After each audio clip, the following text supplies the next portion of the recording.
Wonderful. Welcome, everyone. Let's get started.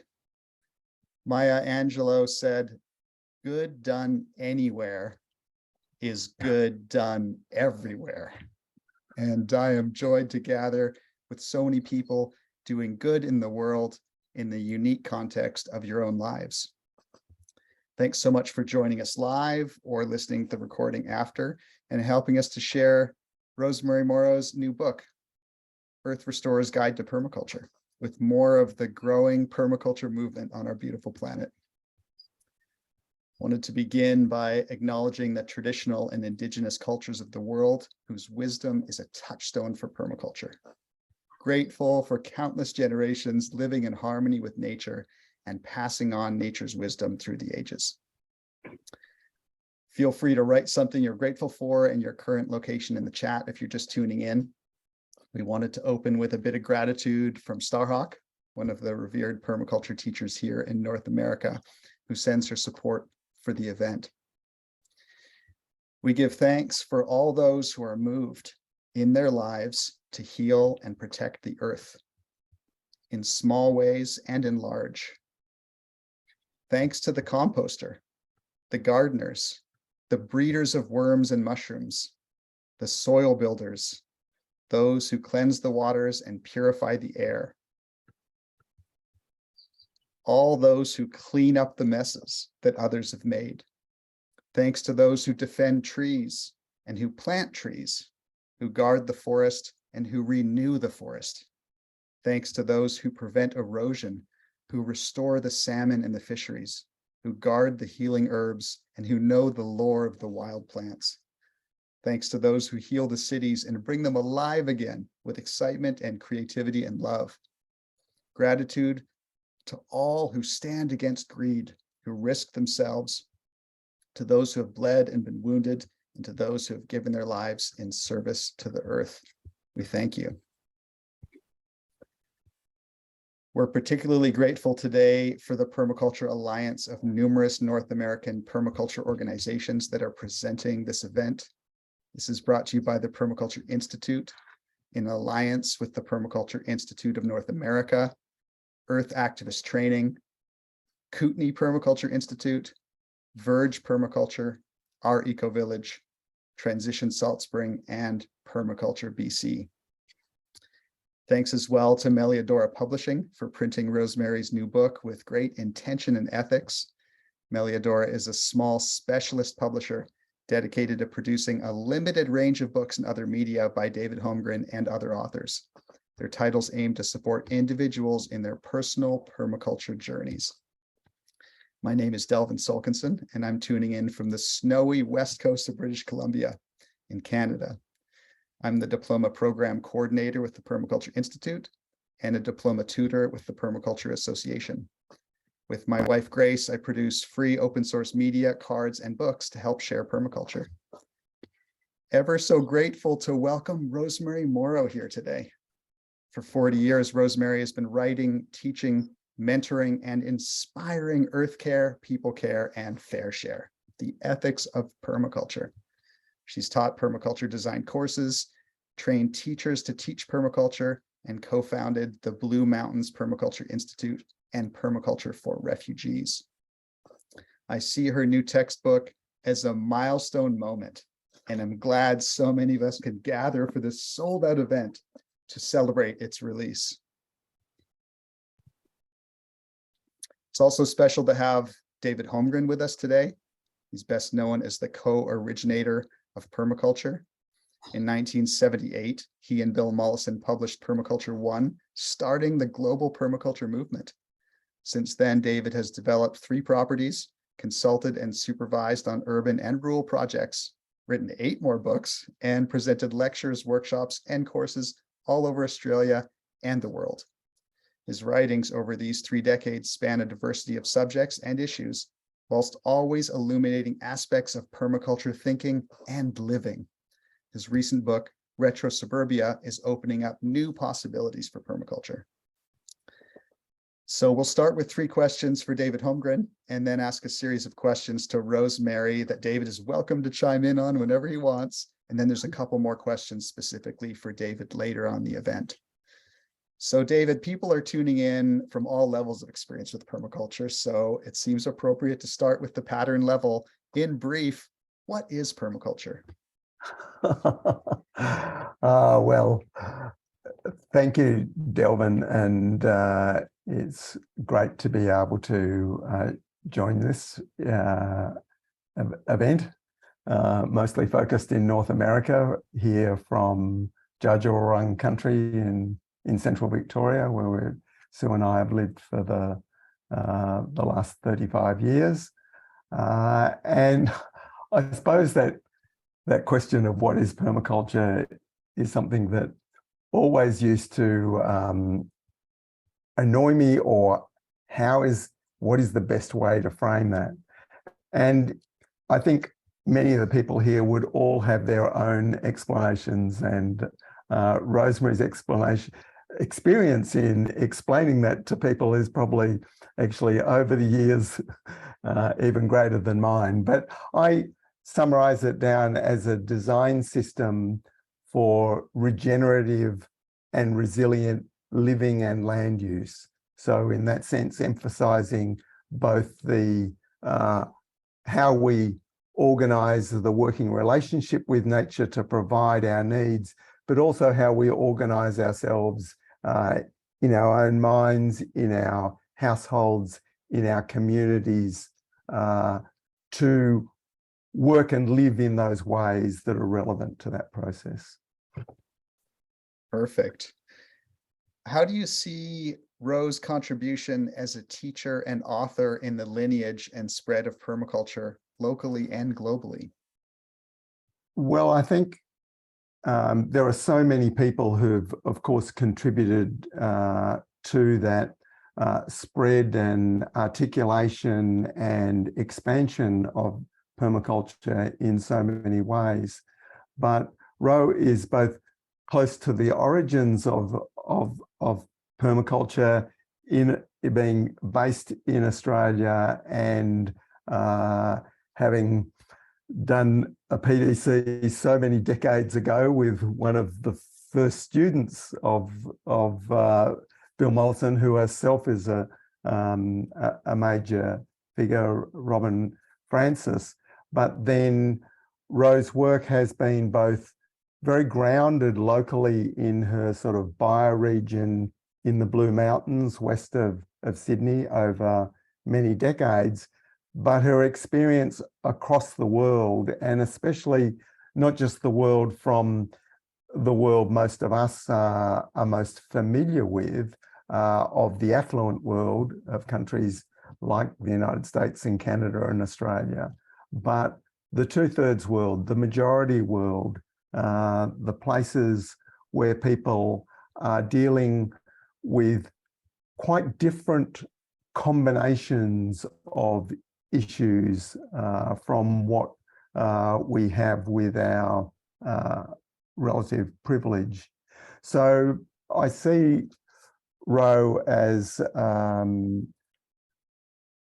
being able to see all of those things in context and their interconnection, and to having worked with so many people across different languages, across cultures, to develop that global view of the relevance of permaculture. And that comes through in her work as an author as well as a teacher. Wonderful. Well, the third sort of framing question: why did Melliodora Publishing choose to take on this third expanded and revised edition of Rosemary's textbook?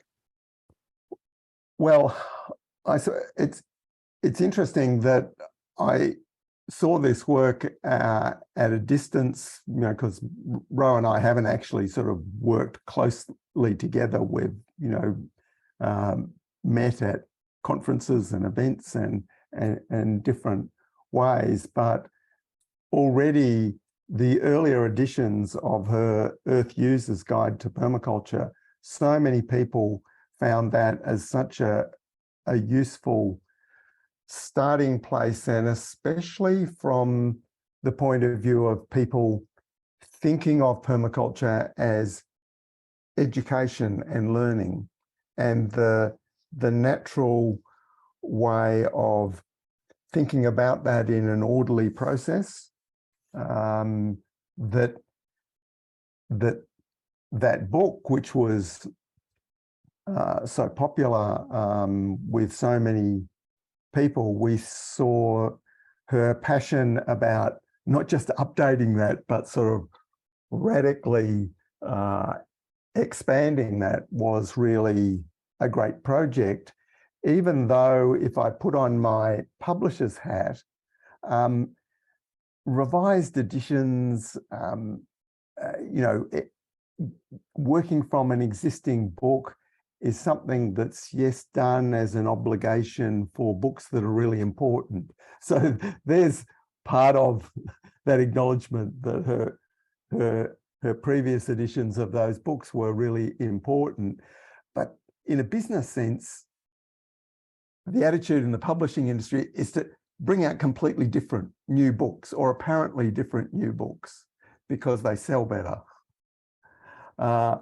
Whereas, yeah, to allow Ro the full gamut to draw all of her broad experience in since that previous edition, which was, where was it? Way back in 2006.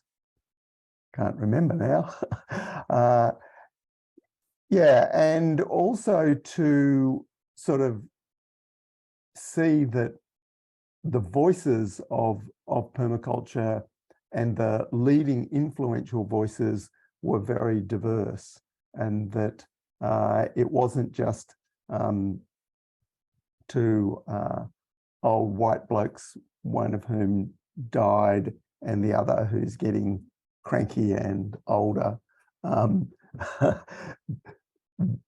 That those ideas have been taken and enlivened in different ways. And yeah, Ro is such a major figure in that sense. And perhaps people in North America might not be so aware of her work in that way. So there was also that sense of being able to bring this work to, of course, that very wide potential audience of people who are readers, who are engaged, and constantly new people coming to permaculture, that this was a great opportunity. Wonderful. Thanks so much. Rosemary, it's so good to have you here. I read the book carefully over the last few weeks and was really inspired. Again, I've been using the old textbook for my PDCs for years. So my first question for you is, how can the information in the book be used to broaden and strengthen the applications of permaculture as a restorative practice? Thank you. I would like to say hello to everyone. And some of you I know and have met over the years, so it's just lovely to see you here.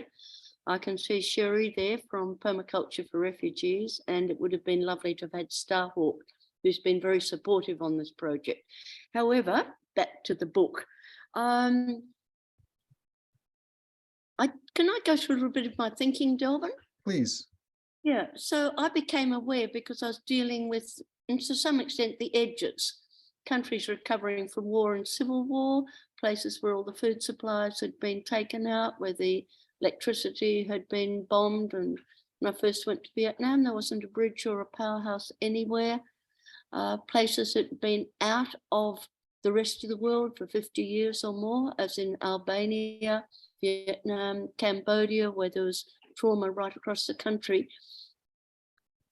And although I'd been working in permaculture at home, it struck me that if permaculture did not apply globally, which it sort of claimed to do, at least its ethics, which are our final reference point, we can claim as global and universal, and what we test everything against, then maybe I'd like to be doing something else. I wouldn't want to be doing that. And so by taking permaculture into those areas and teaching and working with it, it struck me that whether our teaching method and our teaching content and our materials were adequate and realistic. Often they're not. They hit me, they're highly colonial. Whether we are picking up on the voices of people like Precious in Zimbabwe, Sarah in the Philippines, Charles Magabra in East Africa, Husha in Kurdistan. We don't know. We only know about ourselves, the sort of white middle-class club on the whole. And part of what I want to do is to give voice to those people, either through their contributions or through the things I've been lucky enough to learn from them, or those who were really outrageously risky enough to try permaculture when it wasn't their culture or practice. So behind all that, I had this sort of litmus test about permaculture. Can I make a claim? I wouldn't make the claim permaculture can heal the world, because without a whole lot of government support, it can if it's supported by others. Obviously, when it comes to power and energy policies, things like that, but it really could have an enormous dynamic transformative approach. So what was happening to me then was a whole testing for about a decade or more of places. When Lonely Planet gave a little interesting talk on the 10 most dangerous countries in the world, I suddenly thought, but I've been working in 8 of those and I sort of didn't notice. If there are noises here, we've had storms and birds. I'm in a corrugated roof shed, so you might hear background. So my thinking then was, will this work? Can it work? Does it need modification? What can we learn? See, Bangladesh has the best flood disaster plan, I think, that I've met anywhere. They're absolutely outstanding. Civil disaster processes in Manila are absolutely stunningly good. So the danger is that we think it all comes from the white middle class, and of course it doesn't, and how to get some of that reversed. So that was actually my thinking. Next thing was how, David, I still can't define permaculture to this day because it's vast. It's all the different areas of people and place and time and science and sociology and everything. It's the whole bundle. So I found by being able to say to people it's a restorative applied science for people and place, they'd say, oh, how does it work? And I didn't have to try to laboriously go through abstractions. So restoration, which doesn't mean exactly the same, but simply means putting back, became something that I became attached to. And then it's the decade of ecosystem restoration with the UN, and they read the text and they've endorsed the book. So things came together. Wonderful, brilliant. Well, I've enjoyed looking at people's websites and learning about all these different projects that people here live and also who'll be listening to the recording are in the middle of doing. So I wonder, in relation to the book, if either of you really could share any best practices for designing and decision-making with permaculture. You want to start, David? Well, I suppose I would start with the simple of the self-audit and that first level of organisation in which we live, the household of looking at what's the inputs, outputs for us, standing back and looking in a system sense at ourselves, at the things that are sort of, in a sense, so obvious that we often just take them for granted, and that's the basis of being able to see how some design emergence may come from that. I suppose I'd start with that simple. See, because I've worked so much in countries where the culture is highly, highly collective and communal, and when people talk about themselves as we were living in this place and we in this village and we in this town, I've come to realize that it's going to be the group that seems to me the area we discuss, and that we need to move from me to we quite quickly to get the bigger impact. So that, yes, individually, it's up to us to live it and model it. However, in the Blue Mountains, we're starting to have a big impact on local government, which is our bioregion. We've got 6 or 8 permaculturists on staff. They're starting a Planetary Health Institute, and they're going to make our local government area, the bioregion, ask everyone to practice what are essentially permaculture practices as a living laboratory of Planetary Health Institute. Now, I rather love that. They'll all do it a bit differently, but it makes the bioregion the unit of design, unit of biodiversity, the unit of buffering climate and preparing for disaster, and the unit for meeting its own needs, because it's very difficult for an individual to do that. This approach appeals very much to people in Asia, in the Middle East and Africa, who get a great joy from working together and talking about we. And to some extent, it's starting to come in some of our Western countries, while others retreat to their screens and their flats and their studies. But in many places, there's a whole sense of accomplishment that spreads out quickly and upscales quickly when people are meeting at the school gate, at the, at the doctor's surgery, wherever they are, they're able to discuss. So we're looking for a bioregional take up of we at the moment. So in terms of design, we would be hoping that people would learn how to do a sector analysis for our bioregion, how we'd be able to do a social sector analysis of what's destroying our bioregion. I've put all this into the book.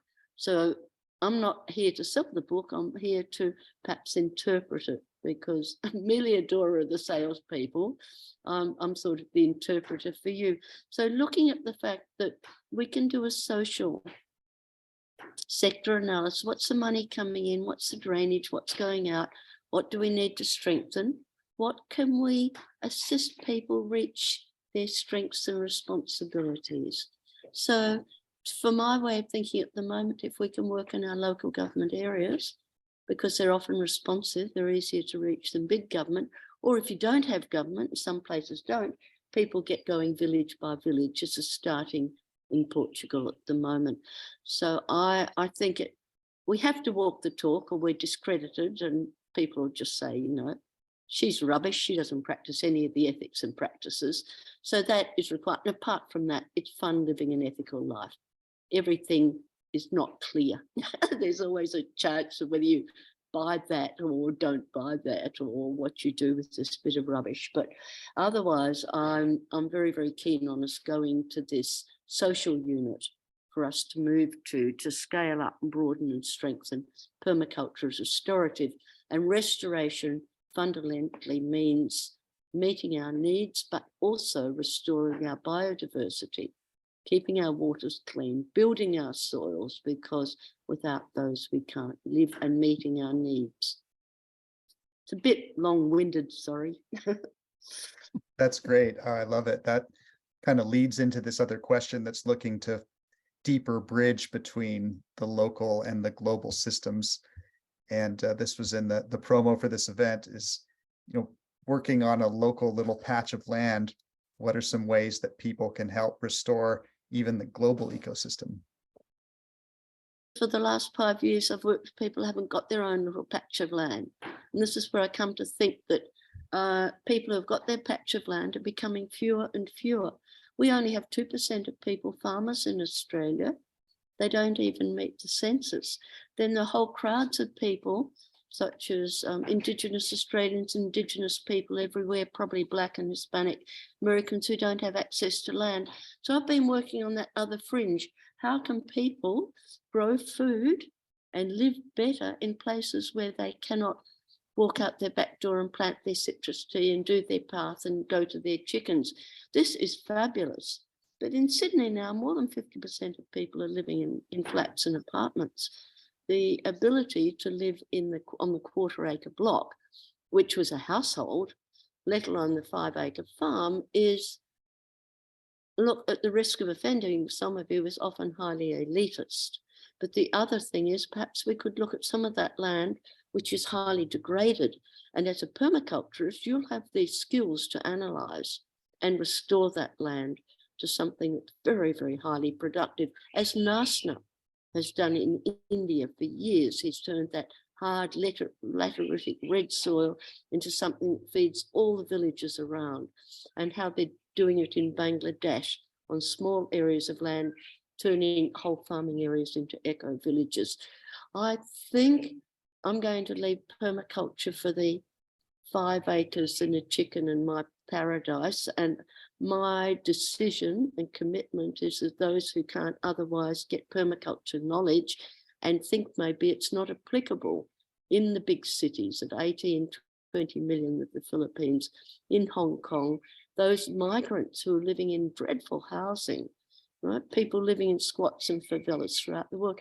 I'm really interested in stretching the limits of permaculture. However, if you're a permaculturist, you've got to know how your food's produced. You've got to know what's happening on the farms. You've got to know that ploughing is blowing it away. You've got to be able to see the loss of farmland and what soil and water is eroded. We must know that to be able to work the other side. And we must know about putting water on land. But my whole feelings changed from doing a yeoman's dam to restoring a wetland, finding the spring, to protecting that dam as an ecosystem of water cleaning reeds, sand beds to clean it, windbreaks around it. So I've sort of moved through a lot of the early fundamental permaculture to broaden it into an ecosystem approach across all the zones and areas. Probably not quite what you wanted, but that was perfect. That was absolutely perfect. Yeah, there's a couple of questions more specifically for David coming up, so maybe I'll just roll forward and he can jump in at any time here. While we all have so much capacity to learn and to teach, and there's many permaculture teachers on the call and are listening to this afterwards, can you share any top tips for ways that the book can be used for helping people to teach permaculture? Well, what I've done with the book is make sure at the end of each chapter I've included the sorts of little exercise that people could do that would enable them to work independently. So it doesn't have to be used as a class book. If you're living in a 30-story building, we've taught you how to do a sector analysis from the highest stories, which are windblown, down to the lowest stories, which can be transformed into worm farms and secondhand shops and cafes and grow organic food and have nurseries. That's straight from Hong Kong, where they were starting to do that with big buildings, where you can do a window garden and a rooftop garden and a balcony garden.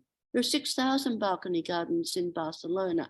Just what I've seen and learnt, I'm putting into exercises, and those who've got land, they can do this with water. Those who don't have land can still do this with water in their situation. So looking at various types of places where people might find themselves, and I think that can take permaculture into really other cultures and regions. I hope it will. I'd like some feedback on that. That was my hope. I don't know yet. Yeah, and I'd love people to innovate and tell me what works and doesn't. I've tried a lot of it. You know, I've looked at the tents and I've looked at the containers and how people can increase their food by turning whole walls like this bamboo, all hung with plants till you've just got a wall of food outside a tent. So there are things people can do, and that is their home garden and their kitchen garden. So looking at that sort of thing, it's in the little bit at the bottom of each thing that says, try these, try this, try this. And I'm hoping it'll provide a consistent way of people to move forward who don't have access to the normal land where permaculture started, more or less in Australia, America, England. So I see that what Ro has talked about is the way she's grappled with the problem of how you sort of concrete rather than abstract, and yet attempt something which is globally relevant for people to both implement, but also become aware of processes, issues, whether it's about water or different things, and deal with it in a global view. And I mean, that's a sort of interesting, if you like, tension or different approach that I actually value, even though my approach is actually very strongly bioregionally grounded in place in the specifics of how does one go from the abstract to the specific solutions that are particular to place and living that. So I see that sort of like difference, for example, between retro suburbia, which is not even written for, oh, this is the book for those global people of privilege in suburbia. No, it's actually just written from this little experience in southeastern Australia, and anyone else can take what they find from it. Whereas Rowe has directly tackled this more difficult problem of how do you actually take the global view and yet it not just be a few abstractions or policies or whatever, that it directly relates to people and yet it's a global view. I love that. And I love the idea of people doing reading groups together in person or online, sort of using the book informally in small groups as a reader, a kind of self-directed course in permaculture. Well, sometimes we begin with the end in mind, and this informs some of the little steps we're doing in the present. So a question I've asked both of you numerous times over the last 15 years that I've been learning from you is, if our civilization was able to successfully address the challenges and obstacles of the present day, what kind of a future do you see permaculture leading us towards? Well, so David, thank you for your comments the last time. They're really helpful. It's a nice viewpoint. Thank you very much. So looking at the sort of civilization that we would have, were the world able to adopt permaculture, I think that we're going to find permaculture, formally or informally, moving into the realms of the decision makers. So countries like the Cameroon are often starting to adopt permaculture principles as a way of working, as they've done in the Blue Mountains. And with that, you then find you get this whole raft of other things: grey water cleaning, recycling water, all the things that are important that are part of the planetary boundaries, or as David and Bill said in 1970, the global challenges, in which we started calling them then. These are now planetary boundaries, well recognized, so that so much of that would be addressed by local bioregions, and we'd end up in some ways as the world was a couple of 100 years ago. And if you think of France, where they say there's a cheese for every village, we would also have the equivalent of a cheese for every village, that the local differences would be supported and grown, and local cultures and plants would be able to be implemented. However, we don't want to go back to the past, because one thing I don't want to do is walk around getting water out of wells in goat skins and carrying it 5 kilometers when it's 40 degrees. So we would be using a whole lot of the present and wonderful technology, whether it's the small solar panels in the Solomon Islands that are helping people become aware of rising seas and tsunami, or whether we're using satellite phones on the Himalaya fringe for people to tell each other as the glaciers melt and coming down. We would use a lot of this technology that we're using today, but use it better, use it for the good of the earth, for all species and all people, but a lot more local specialization would come back. So we, where I live, would go back to building in timber, but we wouldn't take one tree out of the ground before we put 10 back. So we'd have that intergenerational equity working. We'd have better disaster planning on a local level, because global warming is going to continue for a time, and that would be part of our thinking. So we'd be looking at every person being involved and able to participate in some degree. You know, all these things that a permaculture could come back in, better decision making, down with capitalism. Let's get rid of the 1% and the people who don't pay adequate taxes. I don't mind being political on this. Let's stop exploiting the earth. So I'm very, very interested in how it's going to be local government areas that are gradually setting the tone. This is coming through cities as well, and urban permaculture is really big. If you look at a Sustainable Cities website, you'll find that they're leading their states and leading their countries in transport, in energy, in building codes, in food supplies.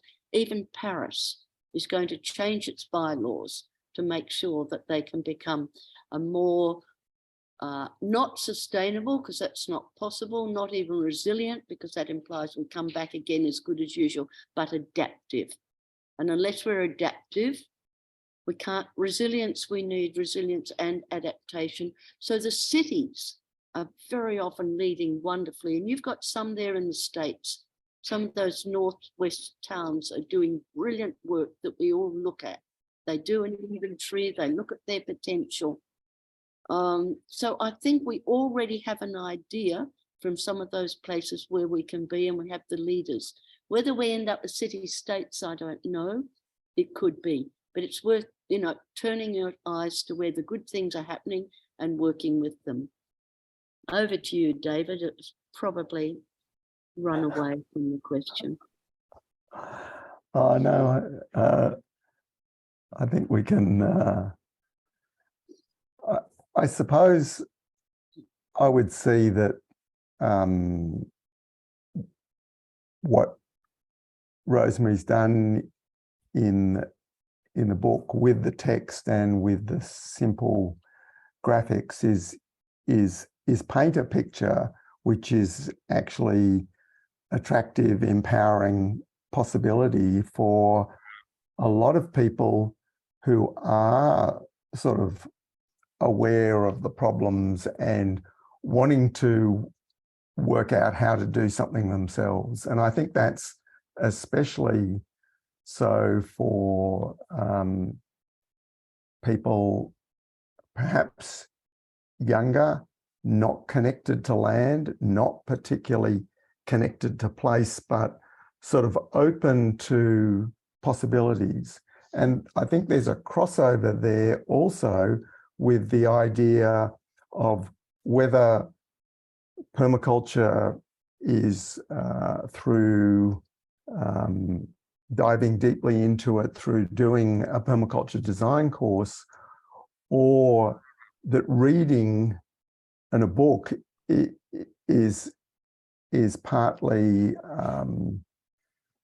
a guide or an education process, a self-education process, that actually comes naturally to a lot of people, and not just in places of privilege, that people have had that experience of something of education, and that education is important.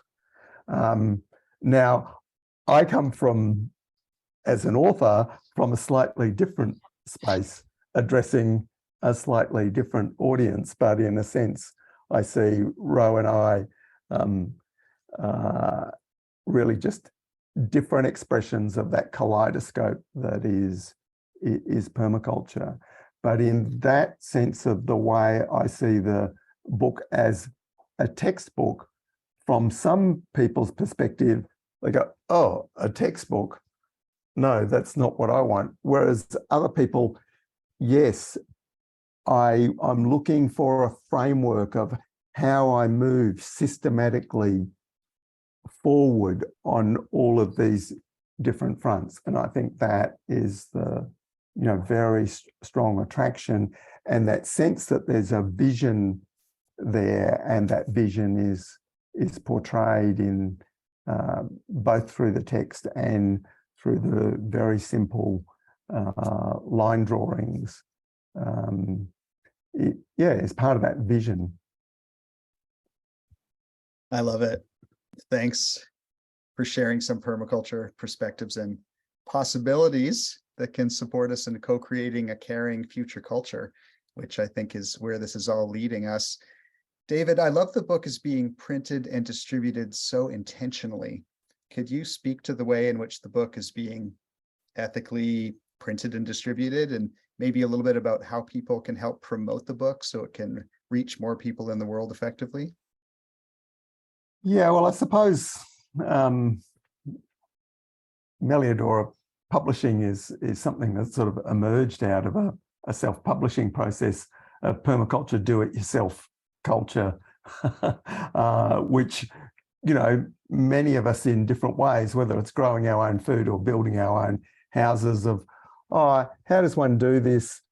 Is this really just a completely sort of mysterious process that's got to be left to the experts, or do we sort of try things ourselves? So that's, of course, the heritage of Melliodora publishing.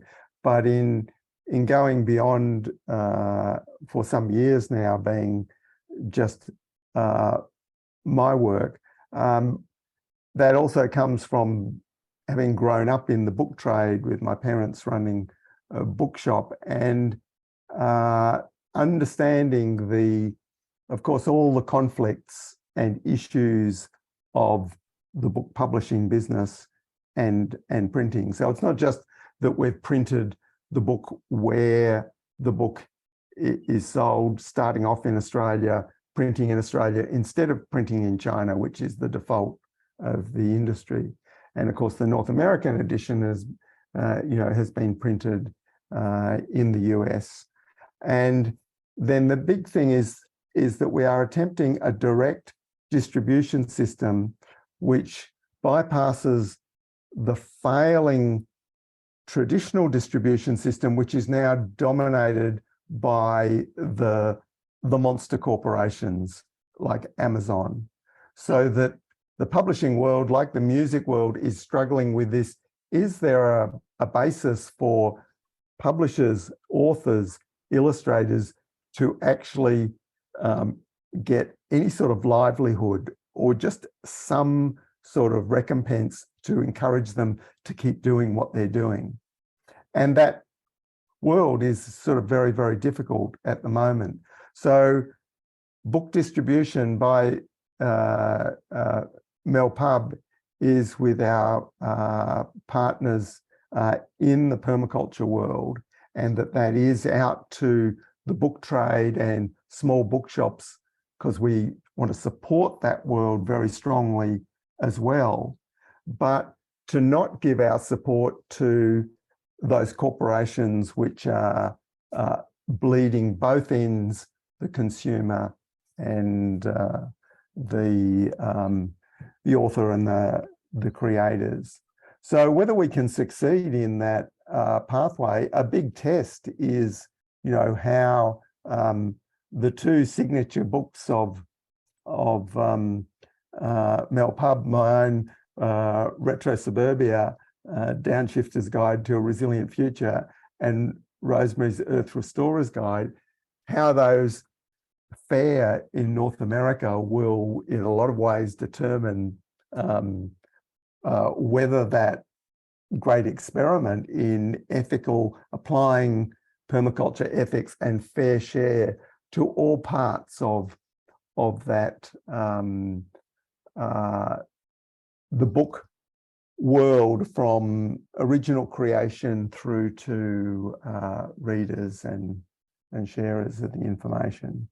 So part of that for us in that stepping stone of having limited capacity is for permaculture teachers and activists who see the value in this work being the purveyors, the extenders, the retailers, the facilitators of getting that out through their networks. And in that process, lead both other permaculture authors to see the value in that model from Melliodora Publishing, but also see some of our kindred other publishers in North America, publishers like Chelsea Green and New Society, see if they can move away from the sucking grips of the monster corporations, because that would be that larger, can this model actually grow and proliferate rather than it just being, you know, one tiny business. So we're attempting that, and there are others who are at the reins of that now and working to support that rather than it. Sue and I have stepped back from Melliodora Publishing, so I'm just another author, really, of Melliodora Publishing now. Great. Well, we really appreciate all the organizations and all the people that are helping with this grassroots effort to print and distribute the book. And we hope that you'll share the recording of this far and wide and help promote the book. And we just have about 7 minutes left. But, you know, since we have the two of you together, I see these two books can kind of work together as part of a toolkit. I wonder if there's any comments on the relationship or contrast or complementarity between these two books, Retro Suburbia and Earth Restorer's Guide to Permaculture. Yeah, well, from my own point of view, I see that, you know, I mean, Rome mentioned that difference, that thing of the individual and the household. The reality is there's different people experience things in different ways, and within our sort of societies of mostly what we're talking about here, I see Roe and Earth Restorer's Guide, both the lineage of her work and the book, and even the book as like a beacon shining out beyond the bubble potentially of the permaculture world, even though that's where it first needs to have its greatest success. Out beyond that bubble as being like a lighthouse, attracting people concerned about the world and how they are going to respond, and that draws people back into that permaculture world, which they then find it is actually not just a blue light lighthouse, but a multicolored universe. And that my book and the audience I'm addressing, even though we are shoulder to shoulder within that permaculture ethics, a lot of the people I'm addressing are actually a different sort of person who are grounded to place, concerned about how the world is affecting them and what do they need to do to sort of get organized and restructure their lives. And so even in a North American context, I could be as bold as to say there's a blue light from Rose book and there's a red light from Retro Suburbia, and that actually attracts potentially quite different people. And when we look at the huge gulfs and divides that are opening up in our societies, that we can bring people back into the multicolored universe that is permaculture, that those of us who are in it see all of those, that it has a place for all different people, and especially that cultural divide that has opened up in our in the Western societies that I am sort of so more familiar with. So that's a role that may not be an issue in many other places that Roe has worked, but it definitely is in our affluent Anglo-American European worlds. Delvin, could I just say something about content? Because although it's sort of a new edition, it's actually a very different book. So in terms of content, there's 11 new chapters, brand new. And for the first time, I've approached the subject of care of the oceans, because I think in the last 4 or 5 years, we've suddenly realized that the oceans are all important for climate. that they're rising, that they're dying, that they're overfished, and that so much of our well-being begins on the ocean. So anyone doing a design or working on their place, even 3,000 kilometres from the sea, is asked to examine the impact. I've looked at ports and port cities as some of the filthiest, most polluting places in the world, and looked at best practice. So I've taken a whole series of new areas. I looked at patterns in nature, talked to someone like David Bain, looked at Jeff Lawton and what they were doing, and tried to make it so you could every reader could understand what a pattern does, taking it as a form, a circle or a spiral. What does it do? How can I apply it if I'm doing a design, either on a larger scale or my place or the balcony? What's the importance of these patterns? And the other thing, I've taken the larger landscape and said, when you look out your window, what stage is that landscape towards stability? How degraded is it? And where do you need to intervene to move back into some sort of stability in that landscape? Looking very strongly at building literacy of people about their landscape. Would love to see everyone become citizen scientists, if only to take them away from their screens and out to be an understanding of what's happening out there, whether it's species or insects or plants or animals or frogs or snakes or anything at all. But once you're out there and start to love it, then the defense to protect comes in. So there are whole chapters, the whole stuff about the economics has been written in terms of donut economics, zero growth, who's doing what. We're going for a circular economy where I live and totally committed to it. And we need everyone to put into circular economy.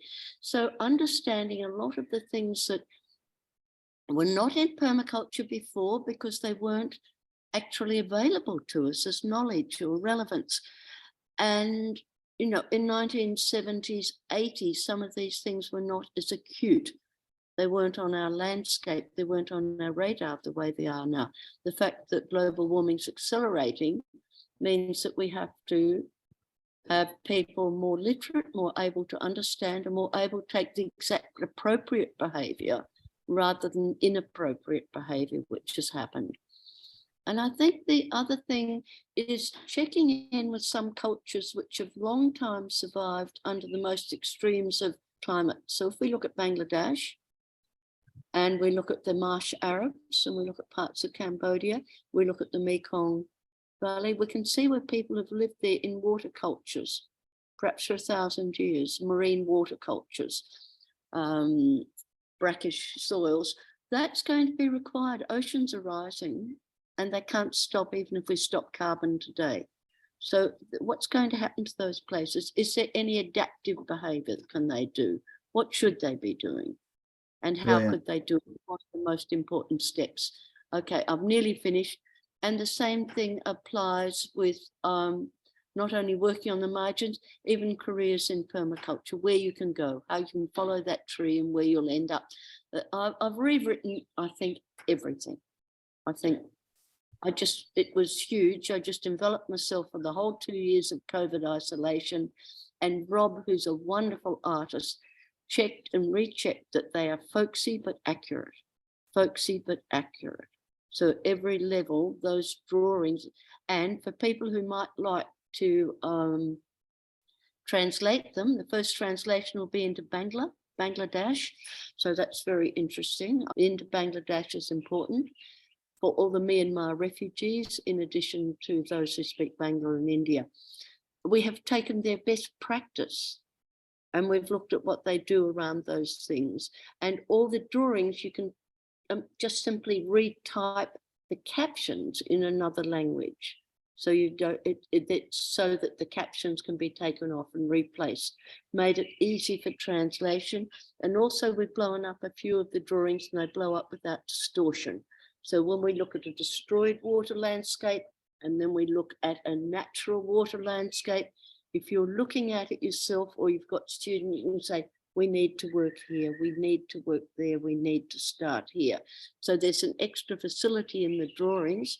And I want to attribute that to Rob Alsop strongly. And Jessica was a wonderful editor as well. So there's all that that's built in to make it enabling for people as much as possible. So I can see we're over time. I want to thank you all for coming. I want to explain that a book is like an iceberg. You see the author, that's the tip. That's me here. But behind, there's this number of dedicated, devoted, caring people who put in hours of time and often money, sometimes not paid, to work on that. And all the people whose knowledge of dry lands and what we must do about water and how we must build differently through drying continents have contributed to this. So there's a big lot of thanks to this huge glacier that's floating around with an author sitting on it, and this sort of speaking person. So thank you all very, very much, everyone, and Delvin for pulling this together and all the support. So thank you all. Wonderful. Well, Emerson said, nature is loved by what is best in us. I'm glad we're ending with gratitude. Thank you to David Monroe, all of you out there who are helping to promote the book. Thanks so much for joining us. We look forward to connecting again along the permaculture path. Thank you. Thank you. Thanks, Delvin.